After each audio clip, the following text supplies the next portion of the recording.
فیضان ملت اسلامیہ السلام علیکم۔ لمحے فکر میں آپ کا اپنا یوسف بابا تاریخ اسلام کا ایک تاریخی واقعے کا سیکنڈ پارٹ بغور سماعت کیجیے۔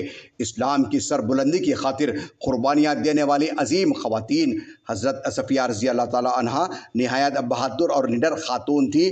آپ دوران جنگ بے خوف و خطر ہو کر زخمیوں کو میدان جنگ سے باہر لاتی اور ان کی مرہم پٹی کرتی تھی۔ آپ صلی اللہ علیہ وسلم کی پھوپھی حضرت صفیہ نے غزوہ خندق میں نہایت بہادری کا مظاہرہ کرتے ہوئے جب دوران جنگ ایک یہودی مسلمان خواتین پر حملہ آور ہوا تو آپ نے اس پر ایسا کاری وار کیا کہ اس کا سر کاٹ کر دشمن فوج میں پھینک دیا۔ اس کے بعد دشمن فوج میں کسی سپاہی کی اتنی ہمت نہ تھی کہ وہ مسلمان خواتین پر حملہ کرتا۔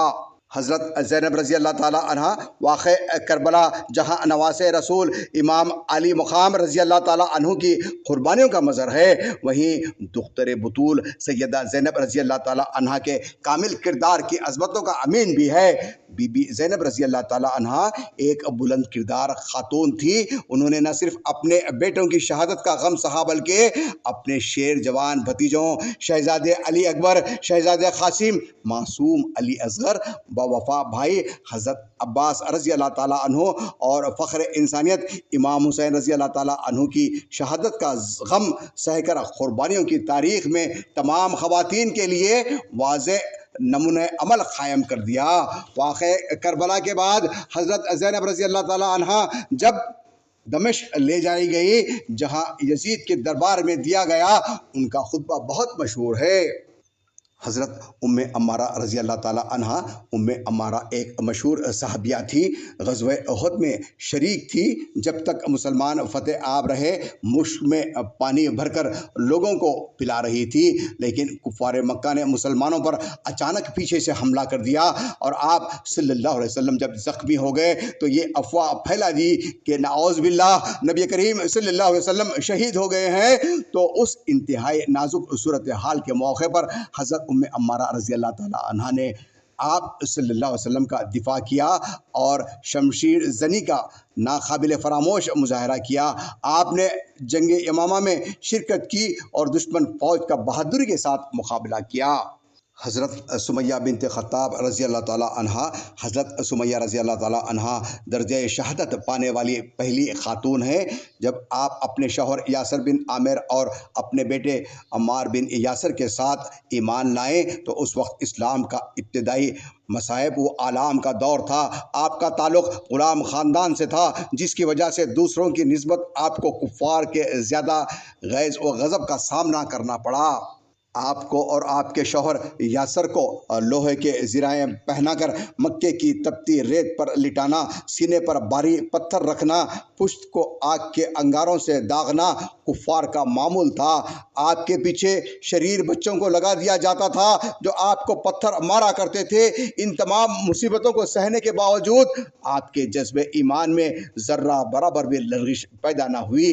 ایک مرتبہ آپ صلی اللہ علیہ وسلم نے آپ کو اور آپ کے بچوں کو مصیبت میں مبتلا دیکھا تو فرمایا، اے آل یاسر صبر کرو، تمہارے لیے جنت کا وعدہ ہے۔ حضرت اسماء بنت ابی بکر رضی اللہ تعالی عنہ نبی کریم صلی اللہ علیہ وسلم نے ہجرت کی غرض سے غار سور میں پناہ لی تو حضرت اسماء رضی اللہ تعالی عنہ جو کہ اس وقت کم سنی کی عمر میں تھی کو اپنا رازدار بنایا۔ آپ قریش مکہ کی نظروں میں چھپ کر غار سور میں آپ صلی اللہ علیہ وسلم کو کھانا پہنچایا کرتی تھی۔ ابو جہل کو جب اس بات کا علم ہوا تو اس نے آپ کو بری طرح مارا پیٹا۔ آپ صلی اللہ علیہ وسلم کا پتہ معلوم کرنے کی کوشش کی تو آپ نے بتانے سے صاف انکار کر دیا۔ حجاج بن یوسف جیسے ظالم اور جابر حکمران نے آپ کے بیٹے کو سولی پر لٹکایا تو آپ نے اپنے بیٹے کی سولی پر لٹکی ہوئی لاش دیکھ کر کمال صبر کا مظاہرہ کرتے ہوئے فرمایا، اے جابر سلطان، تو نے اس کی دنیا برباد کی اور اس نے تیری عاقبت برباد کر دی۔ آسیہ زوج فرعون حضرت آسیہ زوج فرعون کا کردار عمل و فعل ایسا تھا کہ جس نے اس خاتون کو ایک جو کافر و جابر اور ظالم بادشاہ کی بیوی ہونے کے باوجود وہ عظیم عزت اور مرتبے سے سرفراز کیا گیا کہ خیر النساء کا لقب عطا ہوا۔ اسلام نے عورت کو عزت دی اور احترام کا مقام دیا ہے، اس کو ماں بنا کر جنت کا سرچشمہ، بہن بنا کر ایثار و قربانی، محبت اور الفت کا پیکر، بیٹی بنا کر اللہ کی رحمت کا عملی اظہار اور بیوی بنا کر راحت و سکون کا ذریعہ قرار دیا ہے۔ آج ہم کو حضرت سیدہ زینب رضی اللہ تعالی عنہ کے مجاہدانہ اور انقلابی کردار کو اثر نو زندہ کرنے کی ضرورت ہے۔ آج پھر سیدہ خدیجہ رضی اللہ تعالی عنہ کی طرح اپنا مال و دولت اسلام کی راہ میں نچاور کر دینے والی بیویوں کی ضرورت ہے۔ آج پھر پرچے میں اسلام کا بول بالا کرنے کے لیے سیدہ زینب جیسی بہنوں کی ضرورت ہے، جنہوں نے اپنا بھائی، بیٹا اور سارا کنبہ قربان ہوتے ہوئے دیکھا۔ آج پھر حضرت سمیہ رضی اللہ تعالی عنہا اور حضرت عمارہ رضی اللہ تعالی عنہا جیسی عظیم مجاہدات اسلام تیار کرنے کی ضرورت ہے، جنہوں نے جام شہادت نوش کر لیا مگر اسلام پر آنچ آنے نہ دی۔ اے ملت اسلامیہ کی عزت مآب ماؤں، بیٹیوں اور بہنوں، سنو، یہ ہے تاریخ اسلام کی وہ خواتین جن کا کردار آپ کے لیے مشعل راہ ہے۔ ملت کی ماؤں، بیٹیوں اور بہنوں کو ان عظیم خواتین کے نقش قدم پر چلنے کی ضرورت ہے۔ گھر میں دین کا ماحول بنائیں، چونکہ آپ ایک ہی ہیں جن کے ذریعے سے سارے گھر کا ماحول دینی ہو سکتا ہے۔ افسوس، آج کی ہماری نئی نسل کی لڑکیاں دین اسلام کو چھوڑ کر غیروں کے ساتھ جا رہی ہیں اور اس عمل سے پورے دین اسلام کو شرمندہ کر رہی ہیں۔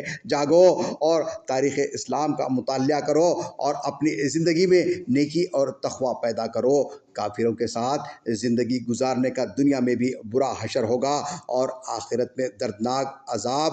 اللہ تعالی ہم سب کو صراط مستقیم پر چلنے کی توفیق عطا فرمائے، آمین۔